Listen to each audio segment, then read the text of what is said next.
김지의 돌직구쇼에 오신 여러분 반갑습니다. 김지혜입니다. 전 오늘도 이곳 광화문 청계 광장에 나와 있습니다. 아침 기온이 영하였던 주말에 비해서 많이 기온이 올랐습니다. 회복이 되고 있는 것 같습니다. 총선이 이제 한 달 앞으로 다가왔습니다. 오늘 총선 한 달 앞두고 각 조간신문에서 특집 여론조사가 실시됐습니다. 잠시 후에 그 결과 밝혀드리도록 하겠습니다. 이제 한 달 뒤 우리 국민의 손으로 중요한 선택을 할 날이 다가오고 있는 겁니다. 그런가 하면 주말 새 코로나 확진자 증가 수가 두 자리에 모처럼 그쳤습니다. 이제 바라기는 수도권의 코로나 증가세도 조금 잡히기를 바라보겠습니다. 하지만 수도권에서도 집단 감염 사례가 등장을 했기 때문에 여전히 긴장은 늦출 수 없을 것 같습니다. 잠시 후 이야기 나눠보겠습니다. 저는 비가 오나 눈이 오나 매일 아침 이곳에서 여러분을 기다리겠습니다. 김지의 놀직구쇼 지금 라이브로 시작합니다. 잠깐만요.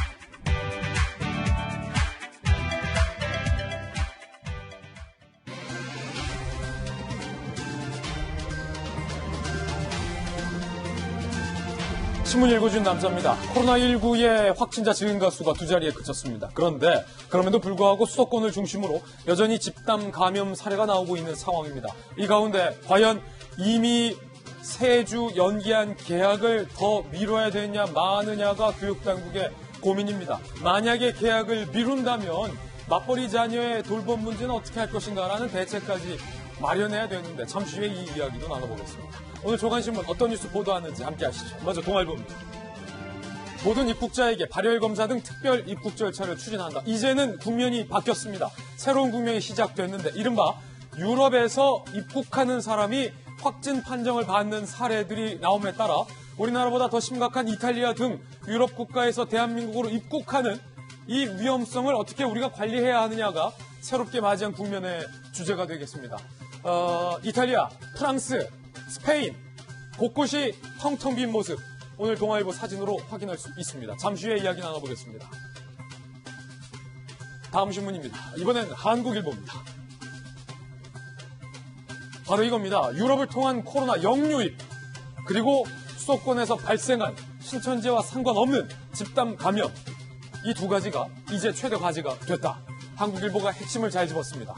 이탈리아 등 여행한 44세 여성이 확진 판정받았고요. 밀라노에서 유학하고 들어온 26세 남성도 확진 판정받았습니다.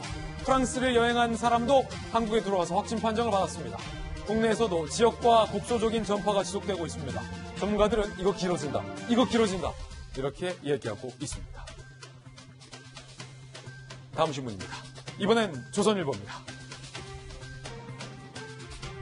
유럽 상황은 정말로 그야말로 일촉즉발. 프랑스는요 모든 상점의 문을 닫아라 라는 명령을 내렸습니다. 에펠탑, 루브르, 카페 거리도 텅텅 비었다. 유럽이 멈췄다. 사진 한번 보시죠. 그 유명한 루브르 박물관의 메인 광장입니다. 이 유리 피라미드가 루브르 박물관의 중앙 입구인데 사람으로 빼곡해야 할 루브르 박물관의 입구가 텅텅 비었습니다. 멈췄습니다. 입장이 금지된 겁니다. 프랑스는 사흘 새 감염이 2배로 증가했습니다. 약국과 생활 유지에 필요한 식료품점을 뺀 모든 상점은 영업을 중단하라 라는 조치가 취해졌습니다. 스페인에서는 국가 비상사태가 선포됐습니다. 그야말로 비상입니다. 다음 신문입니다. 이번엔 경향신문입니다. 총선이 30일 앞으로 다가왔습니다. 코로나, 심판론, 그리고 비례당 이 세 가지 키워드가 이번 총선의 승패를 가른다라고 경향신문은 예측하고 있습니다. 3대 변수로 본 4.15 총선이라는 겁니다. 첫 번째 변수는 코로나. 과연 현 정권의 코로나 대응에 대해서 국민들이 어떻게 판단하느냐. 두 번째는 심판론입니다. 경제와 코로나 대응 이 모든 것에 대한 심판론. 정부를 향할 것이냐, 야당을 향할 것이냐. 세 번째 키워드는 비례당. 여야 모두 차선책을 선택한 이번 비례 선택. 과연 국민들은 어떻게 어느 편을 들어줄까요? 잠시 후에 저희 김지의 돌직구쇼도 오늘부터 이 총선 이슈가 중요하다는 판단 하에 총선의 핫한 인물, 핫한 지역을 선정해서 총선 핫플이라는 특화된 코너를 준비했습니다. 잠시 후 이야기 나눠볼 텐데 오늘 핫플로 선정된 분 중에 한 분인 허경영 대표가 코로나 관련된 국면에서 해당 구청의 자제 권고에도 불구하고 수백 명이 모이는 집회를 열어서 논란이 되고 있습니다. 이렇게 얘기했습니다. 네, 이 유튜브를 보는 사람은 허경영을 부르면 허경영 에너지 5가지 있죠? 코로나 정도는 뭐 간단하게 그냥 허경영 부르는 것만으로 해결이 되니까 주변 사람한테도 많이 전해요. 허경영 대표가 수백 명의 인파를 모아두고 강연을 해서 논란입니다. 허경영 이름을 부르면 코로나를 극복할 수 있다. 허경영, 허경영, 허경영, 허경영, 허경영. 잠시 후에 얘기 나눠보겠습니다. 다음 신문입니다. 이번엔 동아일보입니다. 5번이나 불렀어요. 주말 사이에 이른바 호날두 선수가 직접 세운 호날두 호텔을 호날두 선수가 코로나 병원으로 개조할 것이다라는 이른바 선행 기사가 각국 언론에 소개됐었는데 오늘 동아일보 기자가 직접 이 호날두 호텔에 전화를 걸었는데 그거 거짓말이다, 가짜다, 가짜뉴스다라고 밝혔습니다. 오늘 동아일보가 직접 취재한 이 뉴스, 호날두 호텔은 그냥 계속 호텔로 운영한다라는 사실도 전해드리겠습니다. 지금까지 신문 읽어주는 남자였습니다. 네, 오늘 아침 저와 함께 등판한 등판 선수들 소개해드리겠습니다. 고려대학교 약학대학교에서 바이러스를 전공한 김정인 교수님 오늘도 모셨습니다. 어서 오세요. 그리고 노무현 전 대통령의 헌법 스승격이었다 경기대학교 부총장 박상철 교수님 나오셨습니다. 보수의 품격, 방송기자 출신 청와대 대변인 박성기 전 대변인 나오셨습니다. 전직 앵커 출신의 한양대학교 장희영 교수님 나오셨고요. 국회 통입니다. 공감과 논쟁의 장성철 소장님 나오셨습니다. 모두 어서 오세요. 네, 오늘의 키워드도 3가지 준비했습니다. 하나씩 살펴보죠. 먼저 첫 번째 키워드는 4월, 개학이 4월로 연기될 것 아니냐라는 얘기도 나오고 있습니다. 사상 초유의 4월 개강입니다. 잠시 후에 이야기 나눠보고요. 두 번째 키워드는 공포입니다. 미국과 유럽은 이제서야 코로나 공포감에 휩싸였습니다. 특히 유럽이 비상인데 잠시 후 이야기 나눠볼 텐데요. 유럽에서 대한민국으로 역유입되는 이 코로나 확진을 우리가 어떻게 차단할 것이냐. 중국에서 유입되는 첫 번째 차단에 대한 평가 국민들이 해주실 건데 이 두 번째 위기 잘 대처해야 할 것 같습니다. 세 번째 키워드는 D-30, 총선이 딱 30일 앞으로 다가왔습니다. 오늘도 새롭게 선보이는 총선 핫플 코너 많은 관심 부탁드리겠습니다. 김재의 돌직구쇼, 오늘의 톱뉴스로 문을 열겠습니다.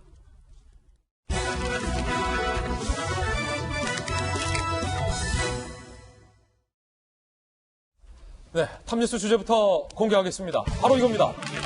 불안한 개강, 선택은 4월, 학교의 개학, 초등학교, 중학교, 고등학교, 그리고 대학교, 유치원, 어린이집, 이 개학을 언제 해야 하냐? 3월 23일, 내일 모레로 해도 될 것이냐? 라는 불안감, 학부모들의 궁금점일 겁니다. 정부는 이에 대해서 고심 중인데요. 일단은 목소리부터 하나 듣고 이야기 나눠보겠습니다.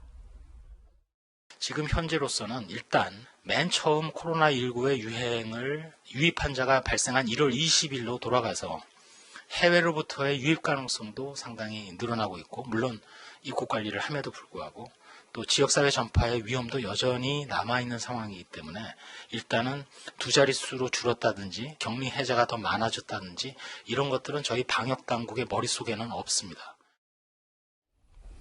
그렇다면 개학도 연기될 가능성이 상당히 높다라는 얘기로 들립니다. 일단은 코로나19의 확진 현황부터 주말에 발생한 뉴스들 종합해서 전해드리겠습니다.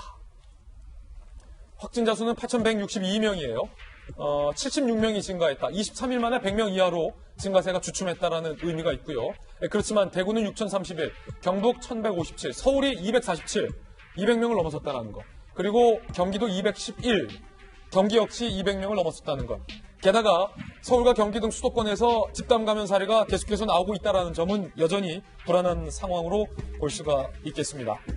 구로 콜센터발 확산, 첫 번째 감염자는 과연 이라는 제목으로 저희가 한번 준비를 해봤는데, 구로 콜센터 관련해서 128명이 확진됐고, 코리아 빌딩 상주 직원 86명에 콜센터 직원 86명에 접촉자 42명을 합친 숫자입니다. 상당히 많이 늘었습니다. 구로 콜센터발 이 코로나 확진이 경기 인천으로 확산될 것 아니냐라는 우려까지 나오고 있고요. 11층에서는 최소 82명이 무더기 확진됐다. 10층에서 2명, 9층에서 1명이 현재 나오고 있는 상황입니다. 게다가 이 집단 감염에 대한 사례도 계속해서 나오고 있다는 점이 질병관리본부 방역당국이 조금 전 말했던 것처럼 경계를 늦춰서는 안 된다라는 근거입니다. 서울 동대문구 교회발 집단 감염 그리고 PC방 감염 사례 점점 늘어나고 있는데 총 24명으로 늘었습니다. 동안교회 수련회 참가자 6명이 확진됐고 접촉자 등 18명이 확진이 됐다는 거고 수련회 참가자가 다녀간 PC방 방문자 6명도 확진 판정 그리고 PC방 방문자를 접촉한 9명도 추가적으로 확진 판정을 받았는데 요양보호사도 있었고 산후조리원 요리사도 포함이 돼 있어서 요양원으로 산후조리원으로 혹여 이 코로나가 감염될까봐 걱정이 되는 상황입니다. 세종청사 해양수산부 발 감염자도 29명, 소속 공무원 27명의 확진자 가족 2명까지 계속해서 집단 감염이 증가하고 있는 상황이다라는 것도 말씀드릴 수 있겠습니다. 자, 일단 여기까지 보고 이야기 나눠볼 텐데 김정희 교수님 오늘도 모셨는데 그럼에도 불구하고 확진자 수가 2자리로 주춤했다라는 것은 평가할 만하지만 이 수도권에서 집단 감염, 특히 수련회 PC방 그리고 콜센터 요 위험성이 아직까지 계속해서 상존하단 말이에요.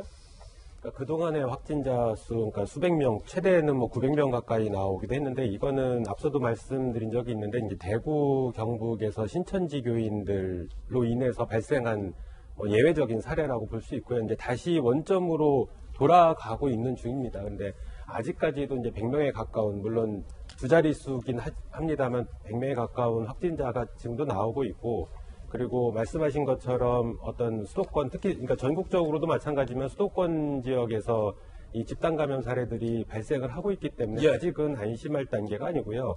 오히려 지금은 이게 과거에 수백 명대에서 지금 두 자리로 떨어지면서 긍정적인 생각으로 안도감을 가질 수도 있는데 과거로 돌아가면 굉장히 아직도 많이 나오는 확진자 수입니다. 그래서 많다. 이것도 많다. 많은 겁니다. 그래서 이 부분에 대해서 너무 지나치게 안도감할 필요는 없다라고 보고 아직까지 계속 우리가 어쩌면 경계태세를 계속 갖추고 있어야 되고 특히나 해외 사정이 너무 안 좋습니다. 그래서 해외에서 역류입될 가능성이 굉장히 높기 때문에 이 부분에 대해서 철저하게 관리를 해야지만 우리나라에서의 어떤 안정세를 유지할 수 있지 않을까 이렇게 생각을 하고 있습니다. 그렇군요.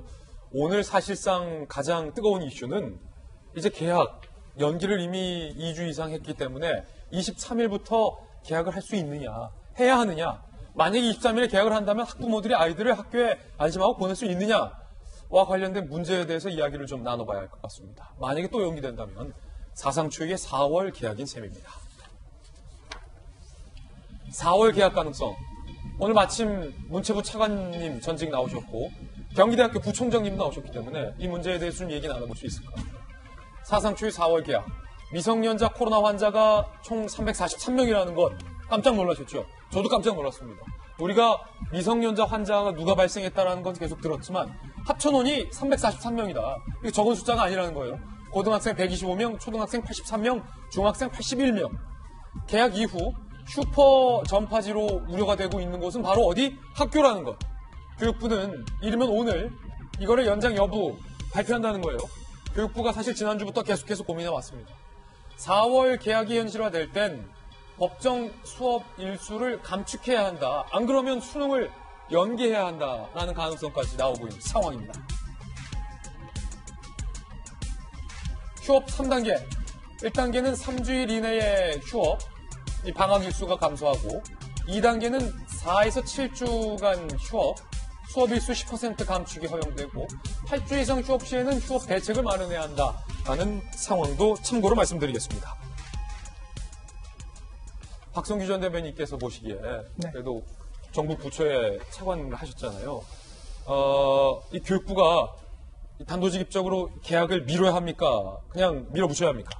단도직입적으로 미뤄야죠. 미뤄야 한다. 왜냐하면 사상 초유의 4월 계약이 현실화될 수 있다. 그런데 사상 초유의 코로나19 사태를 우리가 지금 맞고 있는 겁니다. 국가적인 위기 상황 속에서. 미뤄야 할 이유들은 뭐 대자면 수도 없이 많죠. 대표적인 것들은 감염의 위험성이 높은 아이들, 전파의 위험성이 높은 아이들, 뭉쳐서 생활하고 접촉이 많고 또 아이들의 특성상 증상이 쉽게 나타나지 않더라도 전파의 가능성은 훨씬 높은 것을 누구나 다 알고 있기 때문에 거기다 우리가 한 가지 또 기억해야 될 게 있어요. 뭐냐면은 대구 경북 사태가 한참 심각할 때 마스크 부족 사태 때 학교에 있는 마스크들을 대부분 다 뺐어요. 예. 그래서 지금 학교에 학생들을 한 마스크가 비축되어 있지는 않습니다. 학교에서 어떤 일이 생기더라도 학생들에게 마스크조차 줄 수 없는 지금 상황이 지금 직면해 있거든요. 예.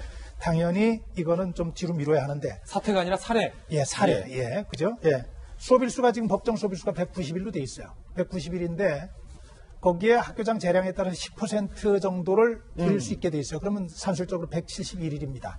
171일이 남는다고 하면은 현재로서는 산술적으로 보면 4월 중순에 개학을 하더라도 학교 수업일수를 그대로 법정으로 가져가는 데 큰 문제가 없다는 예. 그런 결론이 나와요.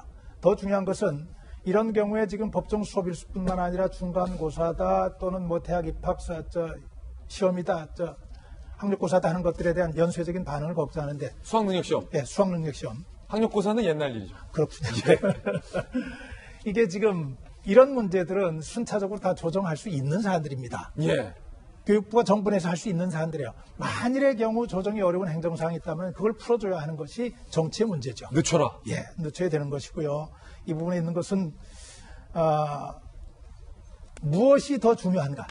지금 단계에서 줄어들고 안정세를 보이고 있는 상황을 그대로 유지해서 이것을 종결을 시킬 것이냐, 아니면은 다시 또 다른 슈퍼 감염지를 만들어낼 것이냐는 문제이기 때문에 아이들 그렇게, 건강이 최우선이다. 예, 교육부에서는 행정적인 문제, 기계적인 문제를 고민할 것이 아니라 예. 무엇이 더 중요한 것인가를 판단해야 되고 제가 볼 때는 고민이 더 길어질 이유는 없을 문제 같습니다. 경기대학교도 제가 알기로는 개강을 지금 미뤘잖아요. 그렇죠. 총장님, 그러면은 23일 이후 더 미룹니까? 아니면 그냥 23일 이후에 개강합니까? 지금 각 대학이 이제 비슷할 겁니다만은 오늘까지 이제 수업 개강을 미뤄왔어요. 예. 그리고 오늘부터 대학은 원칙적으로 비대면 수업을 한다. 비대면. 그래서 수업은 이제 진행이 될 수는 있으나 실질적인 개학까지 가는 데는 상당히 힘들 수밖에 없다. 아, 사실상 개강을 다 미룬 네, 거다. 그렇죠.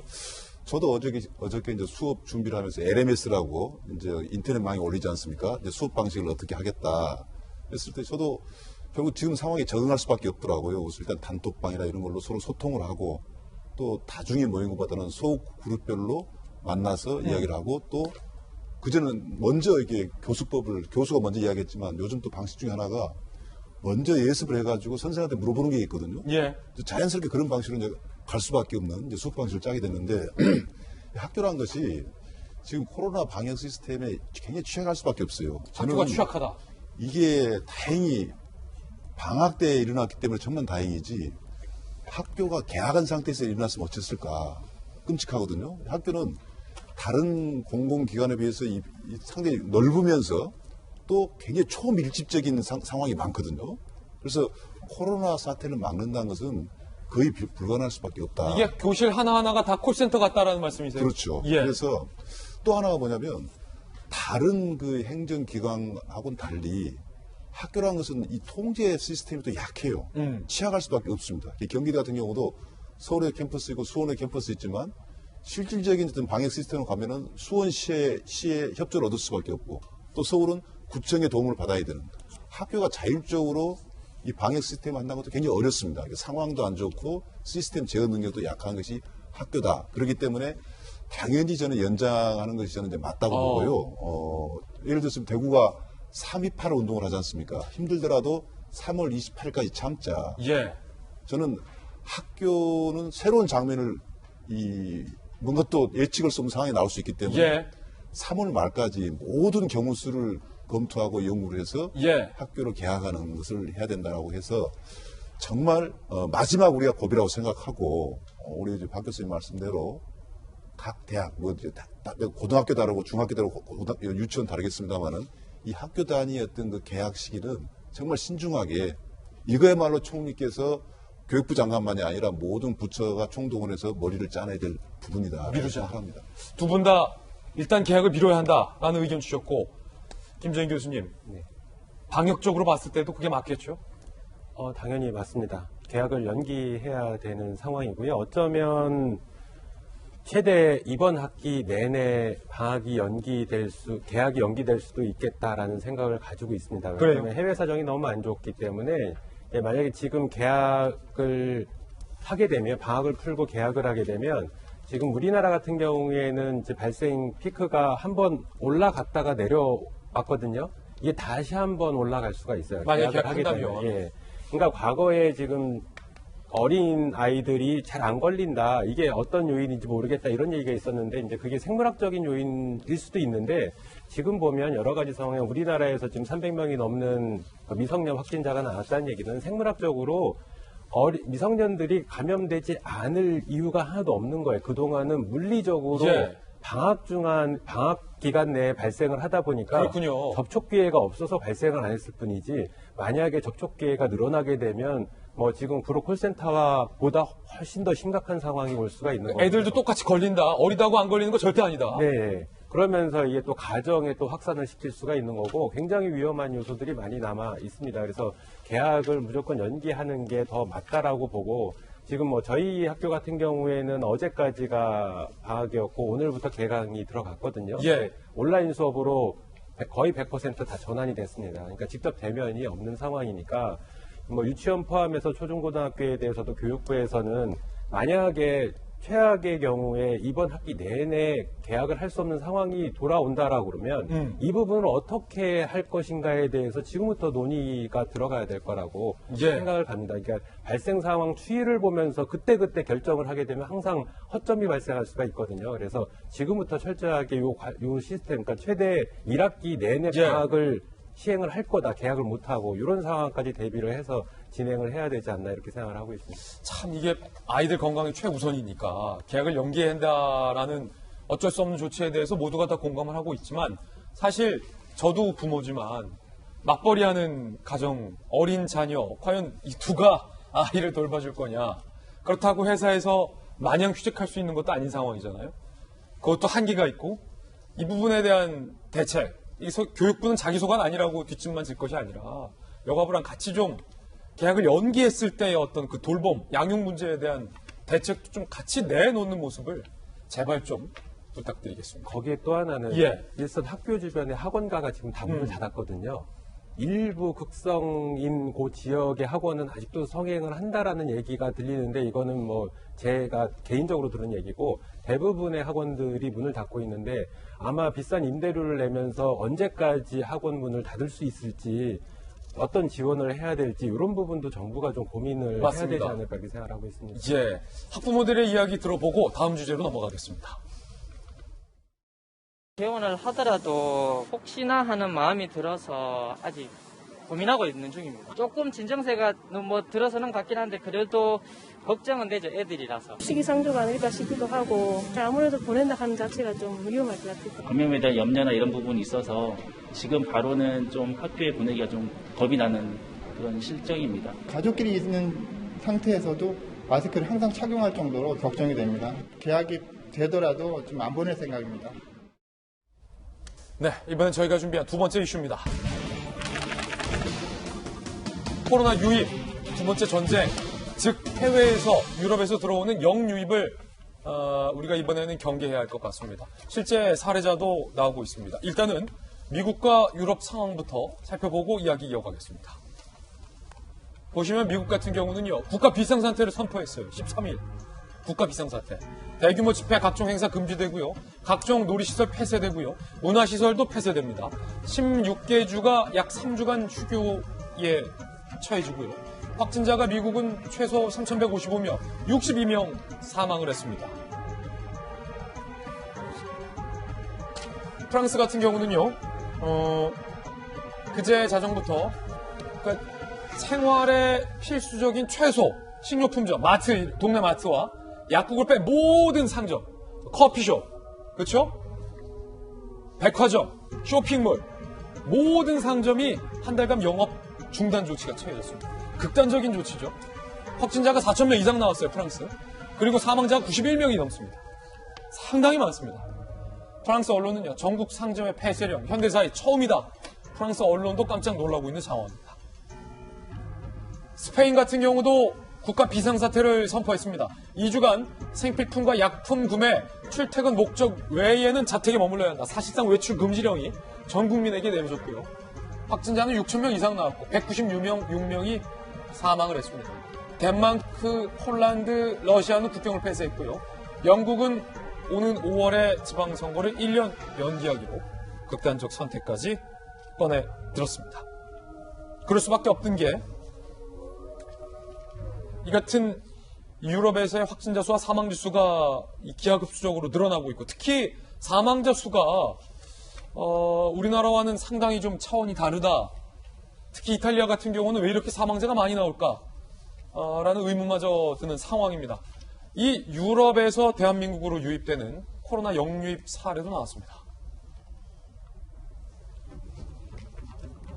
44세 광주 동구에 살고 계신 A씨 같은 경우는 이달 2일에 출국을 해서 이탈리아와 프랑스, 영국 등을 여행을 했고요. 12일에 귀국을 했고 14일에 확진 판정을 받았습니다. 동행한 남편 역시 자가격리 중이고요. 26세 경기 고양이에 살고 계신 B씨는요. 이탈리아에서 공부하는 유학생인데 13일에 귀국했는데 15일에 확진 판정을 받았습니다. 그리고 경기 평택에 거주하는 31세 C씨는요. 지난달 11일에서 이달 4일까지 프랑스를 방문했는데 귀국해서 13일에 확진이 됐고요. 접촉한 18명은 자가격리 조치에 취해졌고요. 그리고 경기 광명에 사는 30세 D씨는요.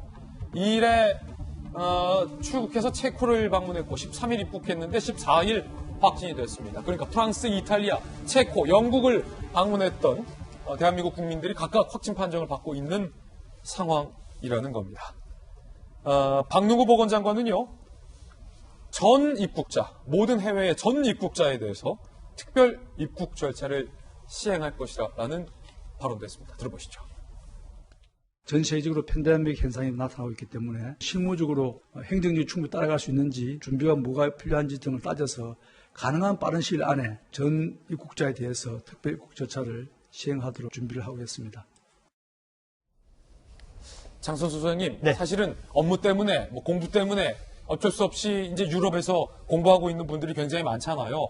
유럽에 출국하신 분들, 업무 차원도. 그런데 지금 이 시점, 특히 코로나 확산이 심각해지고 있을 때에는 유럽 여행을 조금은 자제하시고, 특히 이탈리아, 프랑스 이쪽 지역은 이른바 여행을 연기하거나 좀 취소하는 방법에 대해서도 안전을 위해서 적극적으로 좀 국민들께서 생각해 주셔야 될 것 같아요. 그렇습니다. 여행도 우리가 많이 조심해야 될 것 같고요. 예.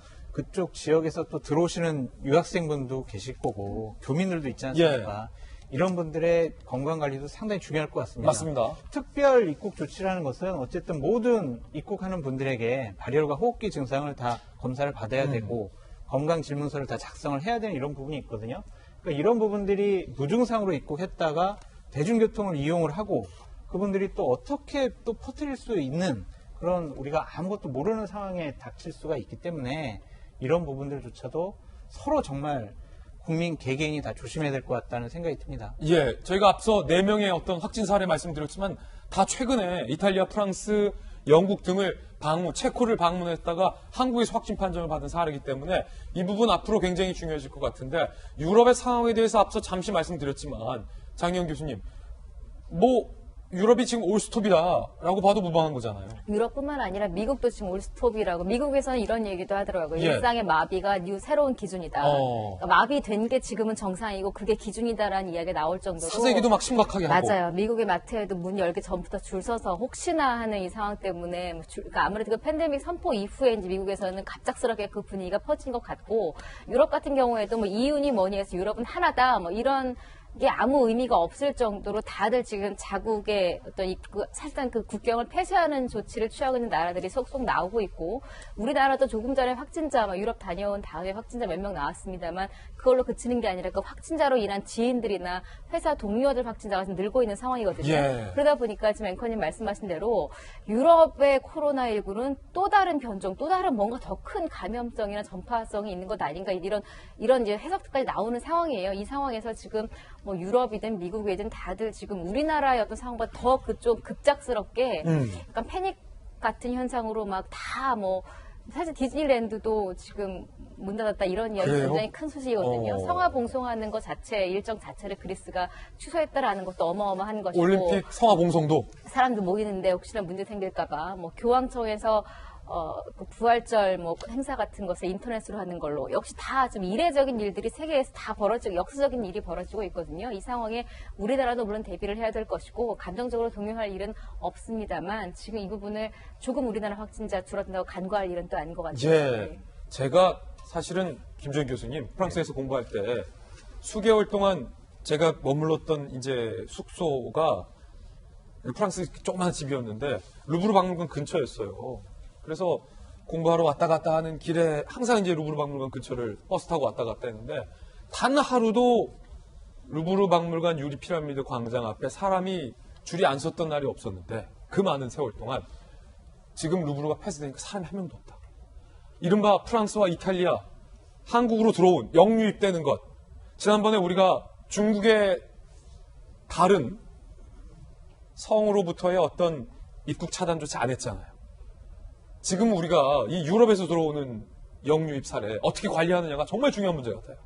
지금 우리 보건당국에서 특별 입국 절차를 하겠다 이렇게 얘기를 했는데 그게 실효성이 굉장히 의문이에요. 왜냐하면 아까 장 소장님 말씀하신 것처럼 지금 발열 체크하고요. 그리고 호흡기 증상이 있는지 유무에 대한 그러니까 자기 진단을 하는 정도고 이후에 그 자가격리 기간 동안에 그 계속 모니터링을 하겠다라는 얘기거든요. 근데 실제로 이 무증상 감염 사례로 입국하는 사례도 굉장히 많아서 걸릴 수가 없는 시스템이고요. 비율적으로는 정확히 모르겠는 100명 그 검사를 했을 때 한두 명 걸릴까 말까 한 정도에 나머지는 어떻게 될지를 알 수 없는 상황이거든요. 그래서 지금 특별입국 절차보다는 더 강화된 입국 제한 조치가 필요할 거다. 그러니까 네. 유럽은 굉장히 심각하고 못지않게 미국도 굉장히 심각합니다. 그래서 미국 같은 경우에 그러니까 최근 엊그제 그 보건당국하고 일선 그러니까 그 바이러스 전문가들 교수들이 50명이 모여서 회의를 했는데 거기서 나온 4가지 시나리오가 있다라고 보도가 되고 있어요. 그 중에 최악의 시나리오는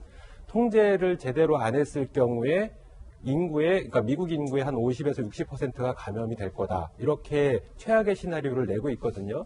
물론 그 경우에는 어떤 특별한 그 검역 절차나 뭐 이런 기타 등등 통제 방안을 하지 않았을 때를 가정을 한 거지만 저는 못지않게 요런 모델이 됐던 게 과거 제가 언급했었던 스페인 독감을 지금 모델로 쓰고 있거든요. 근데 저도 스페인 독감 못지않은 전파력을 가지고 있다라고 생각을 하고 당시에 스페인 독감이 변종이 발생을 하면서 2번의 피크를 나타낸 적이 있습니다. 그러니까 감소했다가 갑자기 또 증가를 하게 되거든요. 그러니까 지금 아까 장영 교수님 말씀하신 것처럼 유럽이나 미국에서 유행하고 있는 바이러스는 변종 가능성도 충분히 있고요. 그래서 이런 것들이 영유입됐을 때는 우리나라는 또 다른 또 시련을 겪게 될 가능성이 굉장히 높습니다. 그래서 뭐 이 부분에 대해서 보다 강화된 입국 제한 절차를 우리가 거쳐야지만 또 다른 시련을 겪지 않을까 이렇게 생각을 하고 있습니다. 예.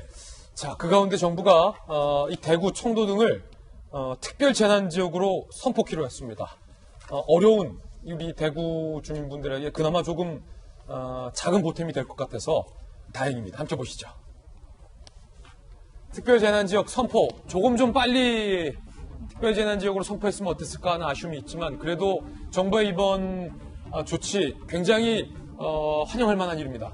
어제 정부가 대구 및 경북, 경산, 청도, 봉화 특별재난지역으로 선포했습니다. 피해 복구비의 50%를 정부가 지원해 주는 거고요. 주민 생계 및 주거 안정 비용도 일부 지급이 되고요. 그리고 사망 혹은 부상자에 대한 구호금도 전달이 되고요.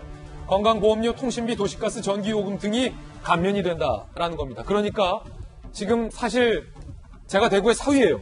저희 집안 어르신들이 다 대구에 계신데 대구 거리마다, 대구 가게마다 지금 텅텅 비었거든요. 이분들이 입는 피해 조금이라도 조금 더 정부가 도움을 줄 수 있다는 측면에서 이번 정부의 조치는 참 잘한 조치다 라는 말씀을 드릴 수밖에 없을 것 같습니다. 그리고 박누구 보건장관이 이른바 의료진에게 공급되는 마스크와 관련돼서 상당히 논란이 되는 발언을 해서 주말 내내 이 문제가 뜨거웠습니다. 박 장관이 본인의 발언에 수습에 나섰는데 일단 논란이 됐던 발언부터 한번 들어보시죠. 마스크가 정작 필요한 진료 현장에는 부족해서 난리고 국민들은 마스크를 구비하기 위해서 저 고생을 하는데 그에 대해서는 장관님 생각은 어떻습니까? 의료계 쪽은 우선적으로 다 공부를 해드려서 사실 의료계에서 그렇게 부족하지는 않습니다. 다만 본인들이 좀 더 넉넉하게 재고를 쌓아두고 싶은 그런 심정에서는 덜 부족함을 느끼는 사실입니다. 매일 실제 수요되는 양은 이제 충당을 하고 있다. 의료계에 마스크가 충분합니다. 쌓아두려고 합니다. 이게 말씀이 이게 부족해 현장은 아마 현장은 제가 의원님들보다 더 많이 다니는 것 같습니다. 하루에 소비하고 있는 건 200불이었는데 저희들이 공급된 건 300불이었습니다. 그런데도 부족하다 그럽니다. 현장을 제가 더 많이 다닙니다. 정말 방법이 부족하면 의료진이 움직일 수 있겠습니까? 의료진에게 마스크와 구호장비, 방역장비가 부족하다라는 지적에 대해서 박 장관이 의료진들이 욕심을 부려서 소위 쌓아두고 있는 게 문제다라고 의료진을 비난했다라는 논란이 일자 박 장관이 본인의 발언을 수습했습니다. 보건용 수술용 마스크 의료진의 몫을 최우선으로 지원한다는 원칙을 가지고 하루 100만 장 할당했다라고 입장을 밝힌 겁니다. 최우선으로 지원을 하겠다. 앞서서 그렇게 말했으면 논란이 안 됐을 텐데 사실은 의료진 단체에서도 박 장관 경질하라라는 얘기 나왔거든요. 박 대변인. 예, 지난번에 그 청와대에서 대통령과 야당 대표들이 만날 때도 잠깐 경질하라는 얘기가 좀 나왔었죠. 좀 안타깝습니다. 저분 학자 출신이시잖아요. 중요한 시기에 중요한 자리에서 말 한마디가 얼마나 중요한지 그리고 움직임 하나가 얼마나 중요한지 본인이 누구보다 뼈저리게 느낄 것 같아요. 박능우 장관을 보면서 다른 분들도 좀 같이 좀 느껴졌으면 좋겠어요.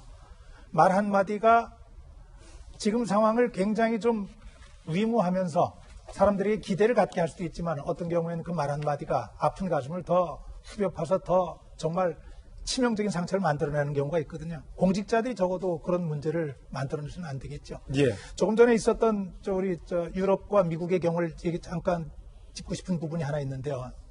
이게 좀 세계적인, 짧게 말씀드리겠습니다. 세계적인 팬데믹 현상인데 중요한 거는 글로벌 리더십이 지금 없다는 거거든요. 미국도 자기 도생, 유럽도 자기 도생, 전부 자기가 사는 데로 가요. 과거 같으면은 미국이 주도하는 질서가 있었는데 그게 지금 없습니다. 이런 상황을 우리 정부가 면밀히 봐야 할 것 같고 이런 표현이 있습니다. 유능한 선장은 파도만 보지 않고 바람도 본다.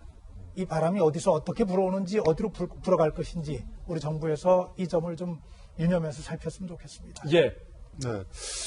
그 박능우 장관의 마스크 실언 발언은 지금 우리 대한민국의 코로나 사태에 관련돼 가지고 정말 잘하고 있는데 이 박 장관의 실언만 상당히 좀 어떻게 보면 참 아까운 오게 티다라고 할 정도로 지금 저희 나라 참 잘하고 있다는 생각이 들어요. 조금 전에 이야기가 이제 유럽이라 다른 외국에서 들어온 그 사람들에서 어떻게 대처할 것인가에 대해서 제가 짤막하게 말씀드리면 지금 아까 조금 전에 이야기했지만 우리가 대한민국에서 그 학교랑 그 교육이랑은 대단한 거 아닙니까? 예. 그래서 개학까지 우리가 연기를 해서 대처해야 된다라는 상황까지 왔단 말이죠. 그러면 우리는 모든 각오를 가지고 이 코로나 사태를 극복하겠다는 겁니다. 그런데 그 이탈리아의 그 신문을 보니까 이제 사바틴이라는 그 교수가 한국에 대한 그 현재 대처 방식에 대해서 극찬을 했더라고요. 정말 투명하게 잘하고 있다라는 하나고 시스템도 제대로 갖췄다. 이탈리아하고 비교하는 겁니다. 더 중요한 것이 정부와 정치권과 국민들의 의지가 강하다. 지금 유럽이나 다른 지역은 그 의지가 약하다는 거예요. 정치적 의지가. 시스템이 서로 있다 할지라도. 그렇기 때문에 저는 이제 그런 걸 이야기하고 싶어요. 우리만 이제 지금 상황이 우리만 잘한다고 되는 상황은 아니지 않습니까? 학교를 연기하고 그렇게까지 갔는데도 불구하고 다른 나라에서 들어와 버리면 이거 어떻게 할 것이냐. 여기에 대해서도 우리가 소위 선진국이라면 선진국의 대열에 우리가 올라가고 있다면 적극적으로 대처하는 중심축이 되는 그런 계기가 됐으면 좋겠어요. 예를 들어서 지금 최근에 나온 이야기지만 이제 문재인 대통령이 화상으로 전국 세계 지도자 20명이 회의를 하겠다고 제의를 했다는 거예요. 흥미로운 제의고 저는 잘했다고 봅니다. 즉 외국에서 들어오는 그런 현상을 막는 데에 있어서도 우리가 국내적으로는 잘합니다. 근데 자꾸 한국이 외교적인 열강과의 싸움에 있어서 우리가 확실히 부족한 면이 많고 국민들도 자존심 상할 때가 많거든요. 그래서 이번 계기에 정말 우리가 이 세계적인 문제를 어떻게 주도적으로 하느냐를 우리 학교 개학을 연기한다는 결심 못지않게 아주 강하게 중심을 두고 좀 역할을 했으면 좋겠다. 방안을 찾았으면 좋겠습니다. 예. 앞서서 패널의 발언 중에 학교 창고의 마스크가 텅 비어있다라는 발언이 나왔었는데 하지만 교육부는 지난 12일부터 서울, 경기, 인천 지역 학교에서 수거한 마스크를 전량 교육청에 되돌려줬다라고 밝혔습니다. 이 사실과 다른 부분 사과드리고 이 팩트 체크와 관련돼서 더 심혈을 기울이겠습니다. 네, 이번엔 저희가 준비한 세 번째 이슈를 소개하겠습니다. 오늘부터 이제 저희 돌직구쇼도 30일 앞으로 다가온 총선과 관련된 총선 뉴스에 대해서 조금 더 상세하게 전해드리겠습니다. 왜냐하면 선거가 정말로 중요하잖아요. 우리의 선택, 그 표 한 표에 국가의 미래가 달려있다라고 말해도 과언이 아닙니다. 총선에 대해서, 선거판에 대해서 저희가 잘 알아야 합리적인 선택, 효율적인 선택할 수 있습니다. 그래서 오늘부터 상세하게 총선과 관련된 이야기 전해드릴 텐데 30일 앞두고 각 조간신문에 총선 30일 주요 격전지의 여론조사가 실시됐고 그 결과가 오늘 발표가 됐습니다. 한 군데 한 군데씩 저희 돌직구쇼에서 취합해서 상세하게 보도해드리겠습니다. 첫 번째 볼 곳은요. 격전지입니다. 동작을 지역으로 먼저 가보겠습니다. 자, 중앙일보 오늘 보도된 여론조사입니다. 4.15 총선 서울 동작을 이수진 전 판사와 나경원 전 원내대표 가상 승부 여론조사 결과 36.2 대 36.6의 결과가 오늘 보도되고 있습니다. 지지 후보가 없다라는 의견은 11.2%예요. 다시 한번 말씀드리면 이수진 36.2 대 나경원 36.6. 물론 오차범위 아닙니다. 그리고요. 중앙일보 여론조사 결과 보셨고요. 이번엔 같은 동작을 지역으로 실시된 한국일보의 여론조사 결과를 살펴보겠습니다. 이수진 전 판사가 37%, 그리고 나경원 원내대표가 33.4% 득표하는 것으로 여론조사 결과 보도되고 있습니다. 이 여론조사는 KBS와 한국일보 조사입니다. 앞서서 중앙일보 여론조사 결과와는 사뭇 다른 여론조사 결과를 보고 있습니다. 두 후보가 상당히 경합하고 있다는 것은 분명합니다. 이번엔 광진을로 가보겠습니다. 자, 거듭 말씀드리지만 여론조사는 여론조사일 뿐, 이 본 투표 결과는 언제든지 달라질 수 있다는 점 말씀드리고 선거가 30일 남았기 때문에 하루에도 12번 여론조사 결과는 바뀔 수도 있다는 점도 분명히 말씀드립니다. 중앙일보 여론조사 결과 고민정 청와대 전 대변인이 44.5%, 오세훈 전 서울시장이 36.8%의 여론조사 결과가 나오고 있습니다. 이 여론조사는 중앙일보 여론조사고요. 같은 광진을 지역의 한국일보 여론조사를 살펴보겠습니다. 네, 이 여론조사는 KBS와 한국일보가 실시한 여론조사인데요. 고민정 전 대변인이 43.3%, 오세훈 전 서울시장이 32.3%고요. 모름과 무응답이 15.3% 나왔습니다. 모름과 무응답도 상당히 높게 여론조사 결과 나온다는 것 말씀드립니다. 이 조사는 KBS와 한국일보가 실시한 여론조사 결과입니다. 여기서 끊고 이야기 나눠보겠습니다. 자, 토크 좀 했다가 다시 다른 지역의 고양정과 종로와 대구 수성갑 등등에 대한 여론조사 결과도 말씀드리겠습니다. 일단은 국회 장통. 네. 장통. 보좌관 생활 25년 했잖아요. 맞죠? 네. 일단은 여론조사는 여론조사일 뿐인데 그래도 상당히 좀 의외라는 결과입니다. 특히 동작을 같은 경우는 양당의 자존심에 걸려있는 지역이고 한쪽에서는 전 원내대표가 지금 나왔는데 한쪽에서는 정치 신인이잖아요. 그런데 지금 36.2 대 36.6 만만치 않아요. 중앙일보 같은 경우 보니까. 이게 이기는 쪽에서는요. 예. 이 여론조사 믿고 싶어하고 지는 쪽에서는 아주 뭔가 이상하다. 항상 이렇게 생각을 해요. 그래서 사실 흐름을 계속 쭉 봐야 되는데 저희가 수치를 세부적으로 분석해봤자 이것도 예. 조금 좀 여러 가지 병폐가 있을 것 같은데 제가 이 여론조사를 면밀하게 좀 검토를 해봤을 때 세 가지의 특징이 있더라고요. 뭐냐면 첫 번째, 중도층은 박빙이고 팽팽하다라는 것. 또 하나는 40대는 민주당이고 60대 이상은 그 통합당이다. 예. 야당을 흔들어 줬고요. 직장인과 학생층은 민주당이고 자영업과 주부층은 통합당이 우세하다. 이런 공통점이 발견이 됐습니다. 근데 역대 선거를 분석을 해보면요. 자영업자와 주부층에서 이기는 쪽이 좀 우세했다라고 말씀드리고 싶어요. 그래요? 네.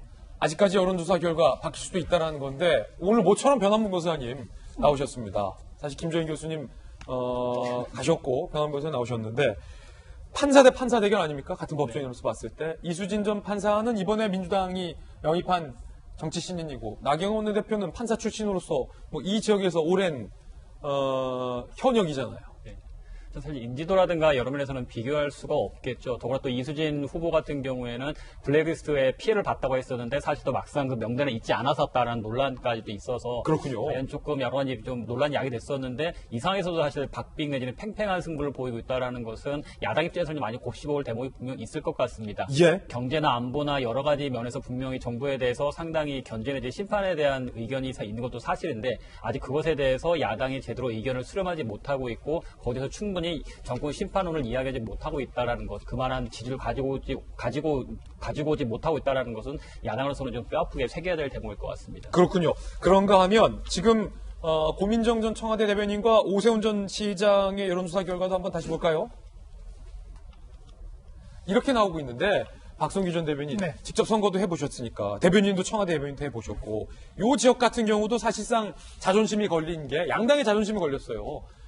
청와대 대변인 대통령의 입이 이기느냐 아니면 야 그래도 통합당의 서울시장을 했었던 오세훈 굉장히 거물이 나왔는데 전 서울시장이 이기느냐 이게 사실은 굉장히 자존심 대결이거든요. 고민정 씨 굉장히 기분이 좋겠네요. 오세훈 전 시장 굉장히 충격을 받았겠네요. 제가 지난번에 그 말씀드렸습니다. 선거 앞두고 진행되는 여론조사 한 가지 분명한 사실이 있다. 제가 보니까 여론조사대로 진행되는 경우 별로 없더라. 그대로 됐으면 박성규는 지금 국회에 가 있습니다. 박성규는 여론조사대로라면 박성규는 국회의원이다. 예, 예. 지금까지는 이제 30일 남았죠. 예. 30일 전에 여론조사가 가지는 의미는 제가 보기에는 양 후보자들에게 경각심을 주는 의미 이외에는 다른 의미는 없다는 것이 제 판단입니다. 얼마든지 바뀔 수 있다. 경각심을 준다고 한다는 얘기는 고민정 진영에서 44.5% 또 43.3%로 오세훈 후보를 이겼다. 와, 우리 다 이기는 거야? 이런 분위기로 기분 좋게 가면서 결속을 이뤄내느냐. 예. 오세훈 후보 쪽에서 야 이게 뭐야 우리가 예상했던 거하고 완전히 다른데 우리가 더 분발해야 되겠는데 더 결속으로 가느냐. 누가 더 결속하느냐의 문제. 두 번째는 그 과정에서 누가 실수하지 않느냐의 문제입니다. 예. 결과는 거기 이제 좌우가 되는 것인데 누가 실수하지 않느냐의 문제는 본인들의 문제도 있지만 당의 문제가 있어요. 당의 문제가 크다. 당의 핵심 관계자들이 또는 당이 중요한 정책을 통해서 어떤 실수를 저지르느냐 안 저지르느냐. 이제 역사적인 교훈이 있죠. 예. 19대 총선. 19대 때. 네, 2012년입니다. 2012년 선거 때는 모든 여론조사에서 모든 전문가들이 민주당이 질래야 질 수 없는 선거라 그랬어요. 예. 무조건 이기는 선거. 그런데 정봉주 의원이 지역구를 막말 파동을 일으킨 김용미 씨에게 넘겨줍니다. 그런데 김용미 씨 막말 파동 녹음 테이프가 막 공개가 돼요. 근데 공천하면 안 된다 그런데 공천하면서 밀어붙였고 그것이 오기로 미치면서 결과가 어떻게 됐느냐. 새누리당 100석 얻기 어렵다고 얘기했었는데 152석을 얻었어요. 민주당을 이겼어요. 20대 총선 4년 전에 기억해 보시죠. 새누리당에서 200석 가까이 가서 개헌선을 우리가 도달할지 모른다고 정말 기고만장했었어요.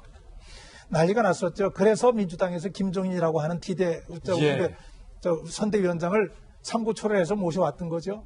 그런데 어떤 일이 벌어집니까? 그런 과정에서 옥새 파동을 포함해서 뭐 유승민 찍어내기, TK 뭐 어떻게 하기 이런 얘기들이 나오면서 분위기가 급반전되죠. 어떻게 됐죠? 민주당에게 집니다. 새누리 122석, 민주당 123석이 돼버립니다.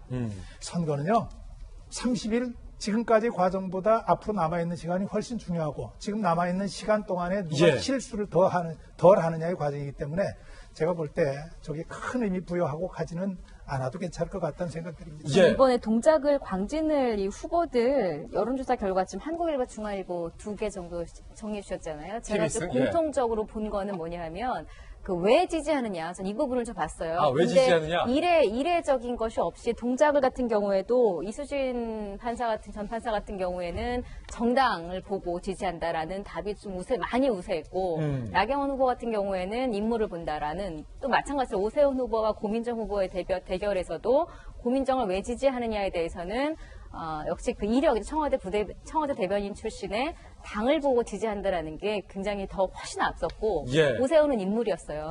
지지층도 역시 오세훈과 나경원 후보는 이제 5, 60대 연령층에서 굉장히 지지도가 높은 것으로 나타났고 그래서 실제로 선거에 투표율을 5, 60대가 누가 가져가느냐 젊은 층이 가느냐도 변수가 될 것 같고 무엇보다 지금은 전략을 세우는 차원에서 인물 위주, 당 위주로 봤을 때는 아직은 통합당 쪽 지지보다는 민주당 쪽이 당 지지도가 좀 이렇게 선거에 중요한 역할을 한다라는 게 보여진 거거든요. 그렇게 따지면 이제 전략을 세울 때 인물 위주로 전략을 좀 세우느냐, 계속해서 당 지지도를 내세울 것이냐 여기에 대해서 이제 앞으로 30일에 결정되지 않을까 저는 이런 것들이 좀 보였습니다. 계속해서 격전지 중심으로 실시된 여론조사 결과 보도해드리겠습니다. 이번에는요. 고양정으로 가보겠습니다.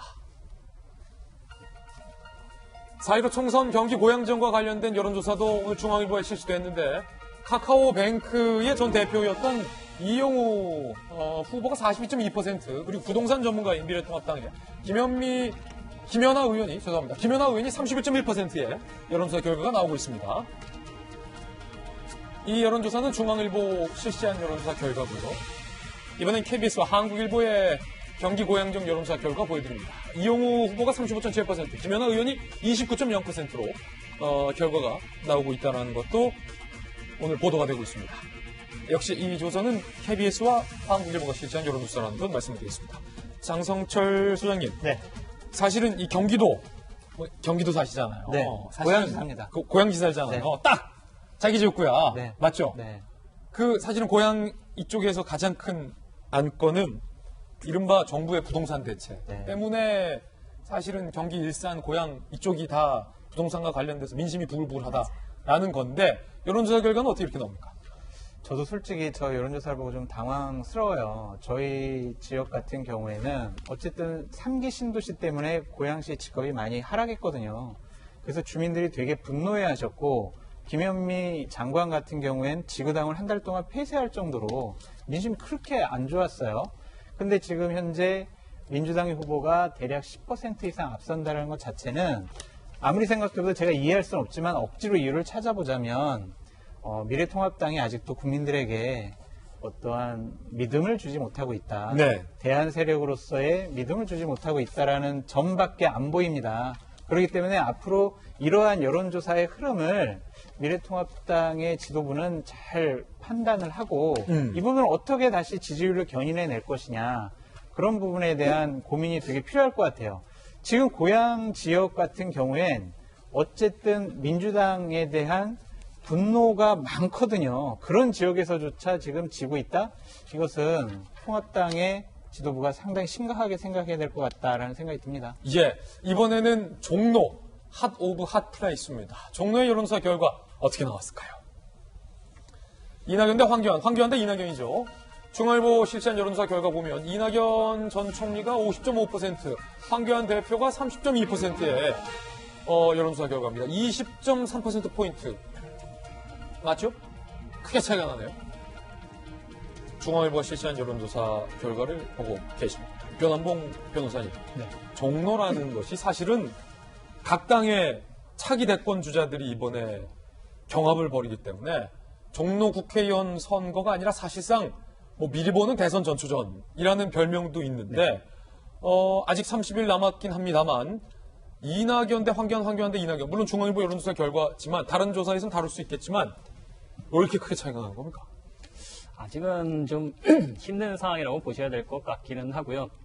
다만 이제 처음에 이제 이낙연 후보 대 황교안 후보가 붙었을 때 누구나 이제 황교안 후보의 낙승 내지는 접전을 예상하는 사람은 사실 없었잖아요. 어려운 지역이다? 예, 어려운 지역이다라고 얘기를 했었고 또 미래통합당의 당 지지율 자체가 사실 아직 그렇게 많이 회복되지는 못한 상태이기 때문에 어렵다고 봤었는데 일단 황교안 대표가 이제 초반에 들어올 때는 거의 더블 스코어로 깨지는 여론조사도 있었습니다. 예. 그러니까 황교안 후보 입장에서는 물론 이기겠다면 수도권도 전부 다 이기게 될 것이고 큰 승리를 거긴 하겠지만 지더라도 어느 정도 차이를 좁히느냐가 황교안 후보에게 있어서는 앞으로 큰 하나의 시금석이 되지 않을까 싶거든요. 단순히 이기고 지고를 떠나서 격차를 얼마나 줄여내느냐 그리고 이낙연 후보를 종로에 얼마나 묶어둬서 전국으로 못 나가게 하느냐 그 와중에서 황교안 후보는 자신의 지역구에서 충분히 득표를 하고 전국적으로도 얼마나 선거를 지휘할 수 있는 역량을 보여주느냐 그런 여러 가지를 봐야 되는 거지 단순히 강락 하나만 보긴 약간 좀 곤란하지 않을까 싶네요. 변수가 많다. 특히 조금 전 들어온 뉴스 속보에 따르면 황교안 대표가 본인이 총괄선대위원장을 하겠다라고 조금 전에 선언을 했습니다.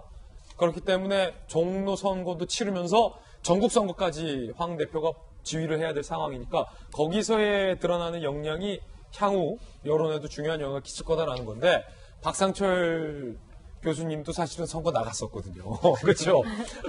다 선거 전략이 있는 분들이에요. 경험이요 분들. 종로 이거 어떻게 봅니까? 간단치 않은 지역이잖아요. 근데 저 기억하고 싶지 않은 걸 상기를 이야기 나왔으니까 말씀드리면 저 서대문 의뢰에 출마를 했었는데 정말 20% 이상을 좀 돌아가셨습니다만은 그 당시 후보를 앞서더라고요. 예. 근데 정동영 의장이 그 동네에 와가지고 노인 폄하 발언을 하니까 선거 다 끝나버리더라고요. 정동영 때문에. 예. 그래서 제가 이제 종로 선거도 마찬가지지만 무슨 말씀을 드리고 싶냐면 이 여론조사는 무시는 해서는 안 됩니다. 여론조사는.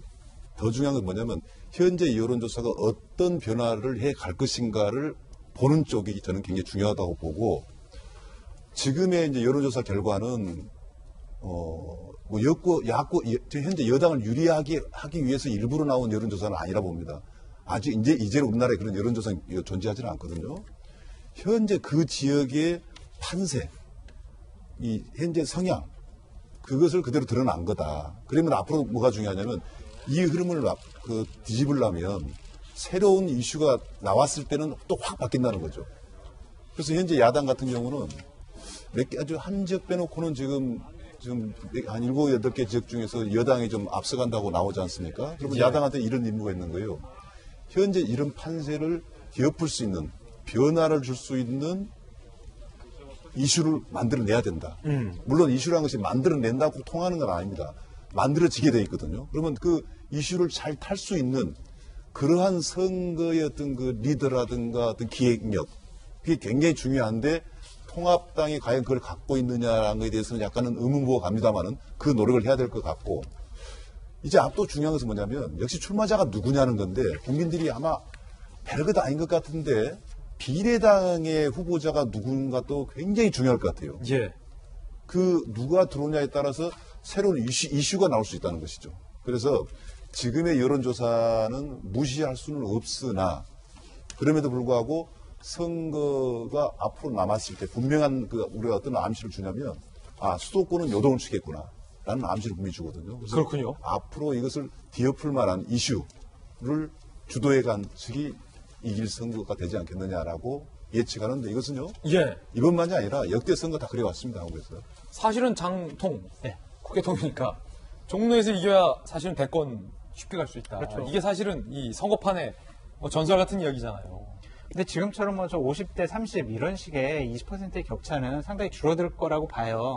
근데 우리 앵커께서 말씀하셨던 황교안 대표의 선택이 저는 상당히 좀 우려스럽습니다. 본인이 상임 총괄 선대위원장을 하겠다고 했는데 황교안 대표 선거를 치러본 적이 한 번도 없습니다. 예. 선거를 쥐해본 적도 없고요. 그런 분이 지금 선거 총괄을 한다는 것 자체가 상당히 좀 불안한 부분이 있고 또한 당에는요 선대위원장이 있고 선대본부장이 있거든요. 선대본부장이 모든 선거에 실무적인 지휘를 합니다. 선대본부장은 기계적으로 사무총장이 해요. 근데 현재 미래통합당의 사무총장도 선거를 한 번도 치러보거나 지휘해본 적이 없어요. 물론 지역구 의원이긴 하지만 예. 이 투톱이 이 선거를 지휘해본 적이 없는 사람들로 꾸려져 있다라는 것 자체가 앞으로 30일 남은 선거 기간 동안 어떠한 위험스러운 일이 발생할지 상당히 좀 우려스럽고요.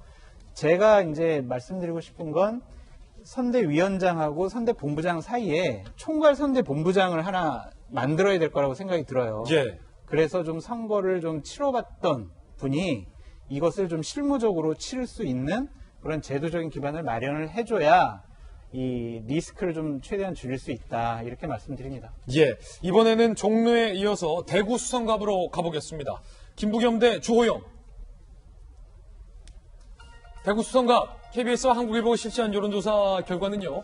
김부겸 후보가 32.1%, 주호영 후보가 37.3%로 주호영 후보가 30.3%, 김부겸 후보가 32.1%의 여론조사 결과가 나온다는 사실을 오늘 보도되고 있습니다.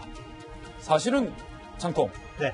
그 대구 수성 사실은 뭐 텃밭이라고는 하지만 김부겸 후보의 인기도 만만치 않은데 주호영 통합당 의원과 상당히 지금 팽팽하게 맞서고 있다. 여기 격전지네요, 격전지. 그렇습니다. 지금 저 수치면은요, 지금 대구 지역에서 조사되고 있는 민주당과 통합당의 여론조사 수치보다 더 낮고 정권을 더 심판해야 된다는 수치보다 상당히 낮아요. 지금 좁혀져 있거든요. 그것은 결국에는 김부겸 의원이 저 지역을 상당히 탄탄하게 지역관리를 했다라는 것 하나 요인이 있고요. 주호영 의원은 수성을에서 수성갑으로 지역구를 이동했기 때문에 수성갑에 있는 주민들이 아직 저 사람이 우리 사람이냐 라는 것에 대한 판단을 아직 못하고 있다라는 생각이 드는데 지금 어쨌든 대구 지역에서 한 5%밖에 앞서지 못했다라는 것 자체가 김부겸 의원 상당히 저력 있는 사람이다라는 생각이 듭니다.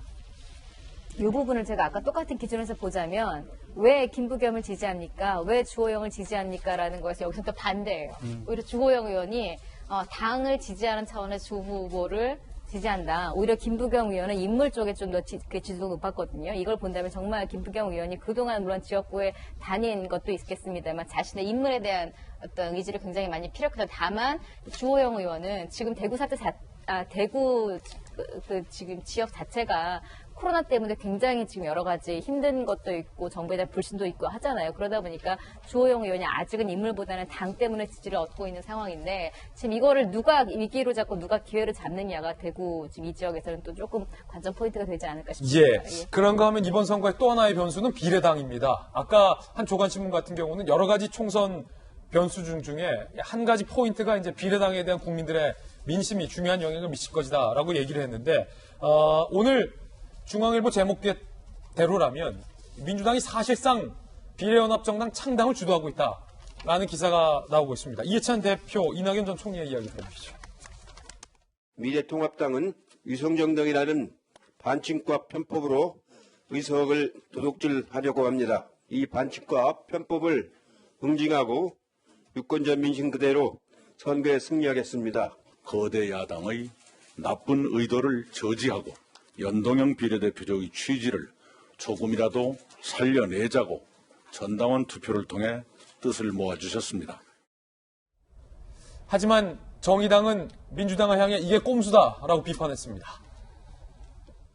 도로에서 상대방이 이기려고 과속하고 신호위반하니까 우리도 어쩔 수 없다. 네. 이렇게 해서 같이 그렇게 신호위반하고 과속하고 하면은 네. 대형 사고 나는 것입니다.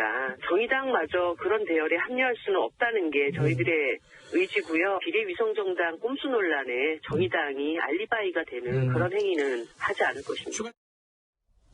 사실상 정의당은 계속해서 민주당이 창당을 주도하고 있는 비례연합정당에 참여할 생각이 없다. 그러면서 굉장히 비판을 하고 있는 상황이고 민생당은 지금 어떻다 저떻다 결론을 못 내고 있는 상황이면 그러면 남은 건 뭐 외부에 있는 시민단체랑 뭐 녹색당 등 하고 사실상 민주당이 주류인 셈이 되겠군요. 민주당이 주류로 나서고 이른바 민주당계 군소정당들이 같이 하는 비례연합을 지금 생각하는 것 같은데요. 조금 전에 우리 여론조사 얘기했었으니까 여론조사 결과를 보면은 민주당에서 그렇게 지금 추진하고 있는 비례연합당과 자유한국당 계열의 미래통합당이죠. 미래통합당 계열의 미래한국당 여론조사 결과가 미래통합당이 좀 앞서는 거로 나오더라고요. 거기에 대해서 이제 민주당 쪽에서는 이게 정말 중도표를 비례연합을 함으로써 잃어가는 것 아니냐, 차라리 독자 정당으로 가는 것이 나은 것 아니냐, 이런 얘기도 이제 나오고 있는 걸 보는데 사실 민주당에서 비례연합당을 가고 있는 지금까지 과정은 예상했던 수순대로 그냥 오고 있는 겁니다. 그냥 정해놓은 수순을 자기들이 만들어 놓은 선거법을 하루아침에 무시하고 넘어갈 수 없으니까 그 과정 단계를 만들어서 이제 여기까지 왔는데 예상했던 바기 때문에 뭐 특별할 건 없고 다시 이번 선거는 보수라고 칭해지는 미래통합당과 진보라고 친해지는 민주당 이 둘 사이에 양자 구도로 이제 싸움이 치러질 수밖에 없는 그런 상황이 된 것이죠. 예. 저는 이걸 보면서 개인적으로 이해찬 대표에 대한 좀 안타까움 같은 게 좀 있어요. 뭐냐면은 저는 이제 이번 선거 치르고 물러나기로 돼 있는 분 아니에요. 본인도 그렇게 선언하셨고 대한민국 정치의 큰 자산이기도 했고 전 개인적으로 기자 시절부터 참 좋아했던 분 가운데 하나기도 합니다. 소신이 뚜렷했고 원칙이 있었는데 저분이 비례연합당을 지금 창당하면서 통합당의 의석 도둑질을 응징해야 되겠다는 아주 거친 표현을 쓰시네요. 참 말의 품격이라고 하는 부분에 대해서 제가 여러 차례 말씀드리는데 그 부분에 좀 아쉬움이 있는 것. 또 하나는 저분의 정치 인생이 결국은 국민을 기만하고 국민과의 약속을 어긴 것으로 기억되는 그런 정치인으로 남지 않게 될까. 그런 부분에 대한 좀 아쉬움이 좀 있다는 말씀 드리고요. 한 가지 옛날 자료를 찾아보니까 우리 다 아는 하멜 표류기라는 게 있어요. 1653년에 네덜란드인 하멜이 제주도에 이른바 표류하면서 13년 동안 우리나라에 좀 잡혀있죠. 그러다 탈출해서 기록을 남긴 게 하멜표력인데 거기에 하멜이 조선을 그렇게 표현해 놓고 있더라고요. 조선 사람들은 거짓말을 잘하고 속이는 경향이 강하다. 그들을 쉽게 믿어서는 안 된다. 그러면서 그들은 남을 속여서 해를 끼치고도 그것을 부끄럽게 생각하지 않고 오히려 잘한 일이라고 생각하는 경향이 있다. 이런 얘기를 하멜이 해놨더라고요. 그 하멜이 오늘 대한민국에 돌아와서 혹시 이 상황을 보면은 뭐라고 얘기할까 하는 생각도 좀 드네요. 예, 관련해서 이 비례당과 관련한 여론조사도 오늘 한국경제가 실시했습니다. 그 결과도 한번 살펴보시죠. 의석수 과연 어떻게 될까요? 물론 예상 의석수고 그냥 여론조사에 불과하다는 말씀 계속 거듭해서 드리겠습니다. 장통께서 좀 이 부분은 좀 해설을 해주시죠. 일단은 더불어민주당으로 비례대표 후보를 냈을 경우와 비례연합정당으로 비례대표 후보를 낼 경우에 예상 의석수죠? 기본적으로 저게 너무 복잡해요. 그리고 몇 퍼센트 얻을지도 모르고 또한 어떤 당이 또 몇 퍼센트를 뭐 비율대로 어떻게 얻을지 모르기 때문에 저는 그냥 참고로 하시고요. 제가 그냥 간단히 설명해 드릴게요. 비례당으로 30%의 정당 지지율을 받으면 15석 내외의 비례의석을 얻습니다. 20%의 지지율을 얻으면 대략 8석 내외의 의석을 얻습니다. 그냥 이렇게 간단하게 생각을 하셨으면 좋겠다는 생각이 들고요. 민주당 같은 경우에는 비례연합정당 만드는데 상당히 분색해요. 왜냐하면 정의당 참여 안 한다고 그랬죠. 민생당 같은 경우도 참여하게 되면 민생당 어마어마한 분란이 일어나기 때문에 지금 참여하기가 좀 불가능해진 것 같습니다. 그런 차원에서 여태까지 자기네들과의 정치적인 이념을 같이 해왔다, 해올 것이다, 비슷하다라고 하는 기본소득당, 가정환경당 이런 당하고 비례연합당을 만들겠다는 거예요. 이것 자체가 지금 국민들이 잘 알지도 못하는 이런 당과 연합당을 만든다는 것 자체가 지금 민주당으로서는 상당히 이 부분이 곤혹스럽다라는 것이고 지금 3월 27일까지 후보 등록을 해야 되거든요. 보름 남았습니다. 언제 창당을 하고 언제 비례 추천할 수 있는 그러한 인사들을 검증할 것인지 그런 부분들도 보름 안에 한다. 이것은 상당히 졸속적으로 이루어질 수밖에 없기 때문에 민주당은 지금 잘못된 길을 가고 있다. 저는 이렇게 개인적으로 말씀드리고 싶어요. 예, 장 소장님의 개인 견해라는 것 다시 한번 말씀드리겠습니다. 자, 네 번째 주제인데 김종인 드롭이라고 제목을 달아봤습니다. 조금 전 발생한 따끈따끈한 뉴스이기 때문에 저희 돌직구쇼에서 가장 정확하고 발빠르게 전해드릴 수 있을 것 같아요. 총선이 중요하다. 앞서 말씀드렸기 때문에 오늘부터 새로운 코너를 선보이게 됐습니다. 이른바 총선 핫풀. 이게 핫피플이 될 수도 있고 핫플레이스가 될 수 있습니다. 총선과 관련해서 그날그날 핫한 소식들 저희가 집대성에서 여러분께 보도해드리는 순서인데 이게 그날 모든 정당의 소식을 다 골고루 다룰 수가 없어요. 시간도 정해져 있고. 하지만 전반적인 총선 기간 동안에는 각 정당의 소식을 저희가 전체적으로는 균형 있게 보도해드리겠다는 점도 앞서서 말씀을 드리겠습니다. 오늘 총선 핫플 함께 보시죠. 오늘은 플레이스일까요? 피플일까요? 오늘은 피플이네요. 자, 사실 저도 알고 있었지만 그냥 질문 드린 거예요. 궁금하시라고. 첫 번째 핫플은 김종인 전 대표, 두 번째 핫플은 안철수 대표, 세 번째 핫플은 허경영 대표. 대표 특집이네요. 자, 첫 번째 김종인 전 대표와 관련된 소식 전해드리는데 저희가 준비한 순서에 앞서서 먼저 뉴스 속보부터 여러분께 전해드리겠습니다. 김종인 전 대표가 최종적으로 미래통합당의 선대위원장 제의에 대해서 거절을 한 사실을 확인했습니다. 김종인 대표 측에서 일단은 입장을 냈고요. 그 전에 저도 직접 저희 돌직구쇼에서 직접 취재도 한 바입니다. 사실은 어제까지 미래통합당과 김종인 전 대표 측에 어떤 물밑 접촉이 있었던 것으로 취재가 되고 있는데 조금 전 사실상 최종적으로 김종인 전 대표 측이 미래통합당의 황교안 대표 측에게 미래통합당이 제의한 선대위원장 제안에 대해서 최종 거절의 의사를 밝힌 것 저희가 취재가 돼서 오늘 뉴스 속보로 말씀을 드리겠습니다. 그리고 조금 전 황교안 대표도 직접 황 대표가 총괄 선대위원장으로서 깃발을 들겠다. 그러니까 김종인 전 대표를 영입하려 했지만 황 대표가 직접 그 깃발을 들겠다라고 발표를 했습니다. 이 발표를 미루어 봤을 때도 역시 김종인 전 대표의 어떤 최종 거절이 황교안 대표가 사실상 확인을 해줬다라고 보면 될 것 같습니다. 일단 황 대표의 제안을 거절했다. 무슨 일이 있었던 걸까요? 그 내면을 저희가 취재해봤는데 황교안 대표가 이렇게 제안을 한 거예요. 김종인 전 대표에게, 김 대표님, 당내에 뭐 이러저러 이견들이 많습니다. 그래서 제가 마음 같아서는 이제 김 대표님만 모시고서 선거를 치르고 싶은데 누구랑 같이 사이좋게 어깨동무하고 공동선대위원장을 하시는 게 어떻겠냐? 라고 황 대표가 제안을 한 걸로 알려지고 있고요. 김종인 전 대표 측에서는 좀 황당하죠, 사실은. 김종인 전 대표급이면 지난번 민주당의 선거를 총괄할 때도 김종인 전 대표에게 전권이 주어지고 혼자서 선거를 패배해서 승리로 바꿨는데 뭐 누구누구랑 같이 자칫 이름만 빌려달라 뭐 이런 요구로 받아들여질 수가 있거든요. 그러면 제대로 선거를 지휘할 수 없으니 없던 일로 하자. 대안으로 뭐 정병국, 박형준 등이 거론됐다고 하지만 황교안 대표가 직접 선대위원장으로 선거를 치르기로 했다라는 소식까지 전해드리겠습니다. 변호문 변호사님. 네.